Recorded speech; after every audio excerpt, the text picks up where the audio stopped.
Volcano Bromo, located on the island of Java in Indonesia, is a stunning natural wonder that attracts tourists from all over the world. Thanks to its unique landscape and breathtaking views, it has become one of the most popular destinations for travelers.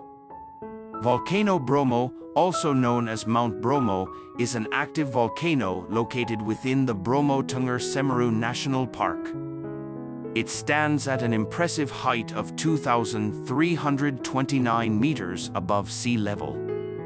The famous cone-shaped peak of the volcano rises majestically from the vast plain, creating a surreal and otherworldly atmosphere.